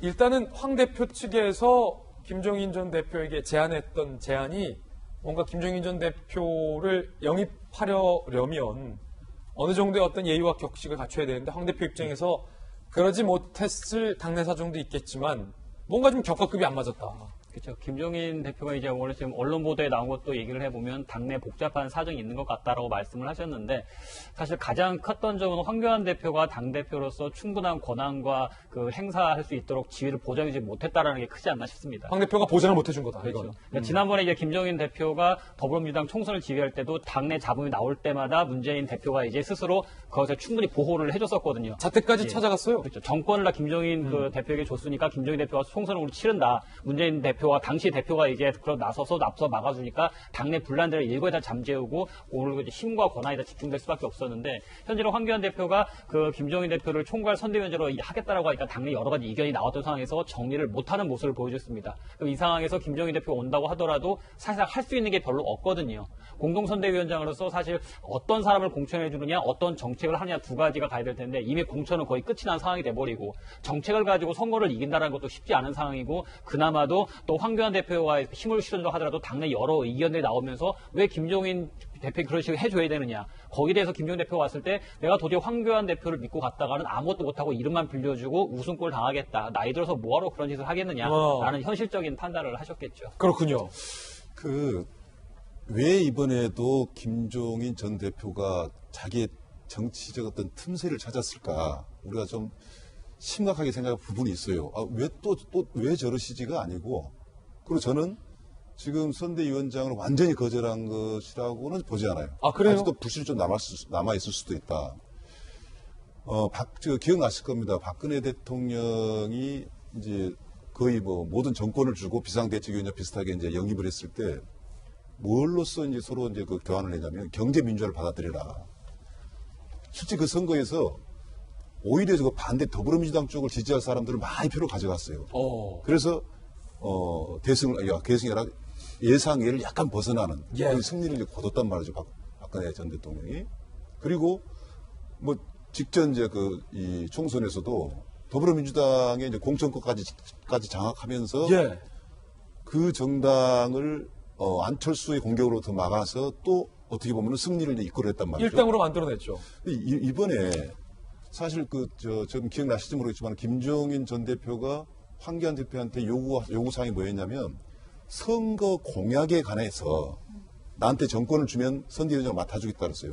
공천에 대한 이야기를 안 했습니다. 그래서 저분이 또 틈새를 찾는구나. 즉 문재인 정권에 대한 어떤 문제점과 정책적 어떤 가장 급소를 알고 있다 보니 생각하고 그것이 선거 때 사실 아까 우리 변호사님이 말씀했지만은 뭡니까 공약 하나 가지고 선거 바뀌지는 않거든요. 그러나 김종인 전 대표는 그렇게 봤던 것 같아요. 공약과 정책을 어떻게 하냐에 따라서 문재인 정권을 이번 선거에서 완전히 뭔가 한 방 매길 수 있다라는 건데 묘하게 김영호 전 공관위원장이 가운데서 뭐 이야기하다가 공천에 대해서 이야기를 시작해버렸단 말이죠. 김종인 위원장께서. 그러다 보니까 당내에 김종인 전 대표가 공천만 거론 안 했어도 이렇게 강한 비토세는 없다고 저는 봅니다. 그럼에도 불구하고 황교안 대표 입장에서는 이번 선거에서 김종인 전 대표가 왜 필요한가를 알고 있는 거예요. 알고 있다. 그렇기 때문에 저는 이 부분이 결코 만약에 저도 느낌이 그런데 예. 통합민주당이 생각보다 지금 이 힘을 받고 있지 못하거든요. 저는 많이 받을 줄 알았습니다. 이 상황에서 김종인 전 대표의 미래통합당으로 입성은 아주 100% 물건 나가는 건 아니다. 우리 저 동아야 그 채널 A에서 뭐 단독 인터뷰를 했다고 했는데 그게 조금은 좀 더 지켜봐야 될 상황이 있다고 생각합니다. 그럼 저희도 계속해서 조금 더 지켜보도록 할 텐데 그 앞서 말씀드렸던 미래통합당의 당내 상황 이게 상당히 좀 복잡해요. 기류가 심상치 않다는 겁니다. 그것도 좀 취재가 됐습니다. 황교안 대표, 현재로선 김 전 대표 말고 대안이 없다라고까지 사실은 얘기를 했었어요. 당내에서. 그런데 문재인 정권을 창출한 안방까지 해주겠다는 겁니다. 중도층 외연 확장에 도움이 된다. 갑론을박이 많았다는 겁니다. 황 대표가 심사숙고해 최종 결론을 내겠다라고 말했지만 김종인 전 대표가 최종 거절 의사를 밝혔고 조금 전 황 대표가 내가 선대위원장 하겠다라고 발언을 하는 데까지 이르렀다는 겁니다. 사실은 한국당에서 미래통합당에서 김영호 공관위원장이 이제 사표를 하게 된 가장 결정적인 배경은 강남병 지역, 이른바 강남병 지역의 청년 후보를 김영호 공관위원장이 공천했는데 이른바 문재인 대통령 지지자를 공천했다라는 논란이 휩싸이면서 김영호 공관위원장의 어떤 공천이 잘못됐다라는 것에 책임을 지고 물러났고 사실은 그 문제를 지적한 분도 공교롭게 또 김종인 전 대표였거든요. 예, 그랬죠. 공천 문제에 대해서 얘기를 안 한 게 아니라 얘기를 굉장히 강하게 했죠. 태영호 씨 공천한 문제에 대해서도 어떻게 뿌리 없는 공천을 했냐고 지적을 했고 김영호 공관위원장에 대해서도 자신과 가까운 사람들은 가급적이면 공천하면 안 되는 것이 원칙인데 왜 그렇게 자신 주변에 있는 사람들이 했는지 모르겠다고 하는 그런 의사를 표현했습니다.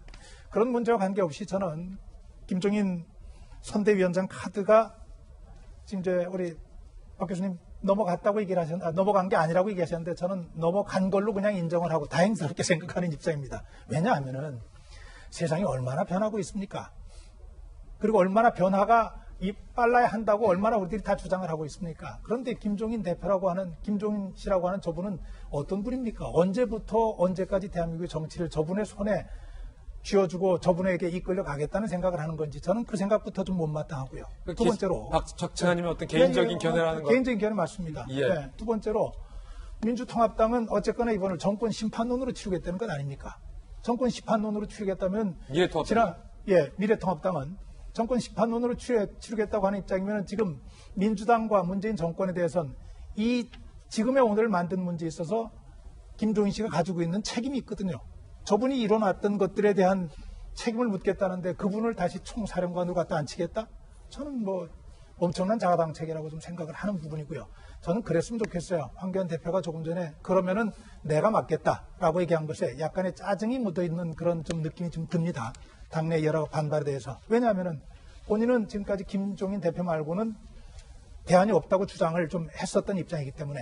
그러나 저는 그것보다는 이제 미래통합당이 자체적인 자체의 힘을 가지고 국민의 신임을 얻는 쪽으로 스탠스를 옮겨가는 것이 맞다고 생각을 하고 그것이 정상적인 방법이라고 생각을 합니다. 물론 박 차관님께서 좋은 말씀 주셨지만 또 다른 상당수의 이견도 존재한다. 김종인 전 대표가 민주당의 승리를 이끌었지만 민주당 내에서 사실은 이른바 셀프 공천 파동으로 사실상 부당한 대우를 받아서 김종인 전 대표의 정치적 뜻을 못했다라고 보는 관측도 많기 때문에 박 차관님의 의견과는 다른 의견도 있다라는 점도 또 말씀을 드리면서 두 번째 총선 합을 만나봐야 될 것 같습니다. 안철수 대표가 봉사활동 끝났습니다. 보름간의 의료 자원봉사활동을 마치고 서울로 돌아갑니다. 선거가 끝나면 당선자들과 함께 대구에 다시 오겠습니다. 중단된 의료 자원 봉사활동을 계속하겠습니다. 존경하는 대구 시민 여러분께 많은 것을 배워갑니다. 서울로 가면 증오와 배제가 아닌 통합과 희망이 중심이 되는 선거를 생각하겠습니다. 과학적인 사고와 사실에 기반한 의사결정으로 우리 사회가 안고 있는 문제 해결에 나서겠습니다. 눈물 나도록 따뜻한 말씀들 하나하나 제 가슴 깊숙이 새기겠습니다. 장혜영 교수님, 예. 대구 의료 봉사활동 끝냈고 예. 사실은 이것 때문에 당 지지율도 올랐는데 뭐 이 앞으로 어떻게 합니까? 자가격리 합니까 안 합니까? 자가격리 2주간 한다고 아, 하죠. 그래요? 그러니까 본인이 사람들을 만나고 선거운동을 하는 것 자체가 시민들이 오히려 불안해하실까봐 자기가 필요하지 않더라도 자가격리를 2주간 하겠다. 다시 말하면 총선 한 달밖에 안 남았는데 선거운동 오프라인 못하는 거잖아요. 스스로. 그러다 보니까 그럼 선거운동을 어떻게 하느냐라는 우려도 있습니다만 자가격리 하면서도 요즘 뭐 인터넷으로 어차피 많이들 하시니까 그 부분에 대해 걱정하지 말라는 말씀을 하셨고 총선이 4주 남았는데 그중에 2주는 자가격리인 거예요. 자가격리한다고. 어차피 예. 다음 대선을 보고 크게 가시는 분이기 때문에 뭐 의원 수 몇 개 이런 거에 연연하지 않았다는 건 이미 우리 나왔고 다만 대구 봉사가 있는 동안에 정치적 발언을 많이 안 함으로써 오히려 지지율이 올라갔거든요. 그래서 지금 자가격리 하면서 만약에 정치적 발언을 또 계속 꺼내면 지지율이 어떻게 변할지는 아무도 모르는 상황이지만 지금 인터뷰에 말한 대로 대구에서 느낀 걸 그대로 전달하고 조금 진심 있게 다가선다면 어쩌면 또 다른 그 반전이 있을 수도 있다, 희망이 있을 수도 있다. 이 부분은 지켜봐야 될 것 같습니다. 예. 흥미롭네요. 그리고 이제 국민의당과 어떤 미래통합당, 미래한국당이죠. 양 어떤 비례정당 간의 어떤 선거 연대 가능성도 조금은 주목해서 봐야 할 것 같습니다. 세 번째 총선 하프는요, 허경영 대표입니다. 사실은 관할구청에서 이 대규모 집회를 좀 자제해달라라고 말을 했는데 연 이틀 수백 명을 모이는 강연을 열어서 논란이 되고 있습니다. 들어보시죠. 꼭 내 이 유튜브를 보는 사람은 허경영을 부르면 허경영 에너지 5가지 있죠? 코로나 정도는 뭐 간단하게 그냥 허경영 부르는 것만으로 해결이 되니까 주변 사람한테도 많이 전해요. 국가에서 나중에 내보고 방송에 나와서 해달라고 할 때가 있으면 좋겠어. 허경영을 불러주세요. 뭐 이렇게 국가에서 부탁한다면 코로나를 잡을 수 있겠지. 우리는 그런 공무원들을 생각해서라도 그 사람들이 하는 걸 우리가 좀 들어줘야 되잖아. 마스크도 하고 여러분들 손 자주 씻고 알겠죠? 거리는 2m씩 떼서 안고 국가가 시키는 시책대로 우리가 지킨다면은 이 코로나를 이겨나갈 수 있어요. 허경영만 불러서 코로나가 잡히면 저는 5만 번이라도 부를 수 있습니다. 이 자리에서. 밤새서라도 허경영 부를 수 있습니다. 그런데 그게 아니니까 대규모 집회는 좀 자제해 주시기를 정부 당국의 요청에 따라주시기를 부탁드립니다. 60초 광고 후에 돌아오겠습니다. 잠시 후 뵙죠. 네, 월요일 아침 저희가 준비한 순서 모두 다 전해드렸습니다. 저희는 내일 아침 9시 15분에 더욱더 풍성한 뉴스 들고 여러분께 인사드리겠습니다. 잠시 후 시작되는 2~3알루에서는 오늘 못다한 총선 이야기 좀 제대로 한번 해볼까 합니다. 김종인 전 대표와 황교안 대표 사이에 무슨 일이 있었던 것인지, 정말로 허경영의 이름을 5번 부르면 코로나를 이길 수 있는 건지 등등 많은 이야기도 준비되어 있으니까 2~3알루로 지금 돌아와 주시기 바라겠습니다. 오늘 하루는 분명 어제보다 나을 겁니다. 좋은 하루 되십시오. 고맙습니다.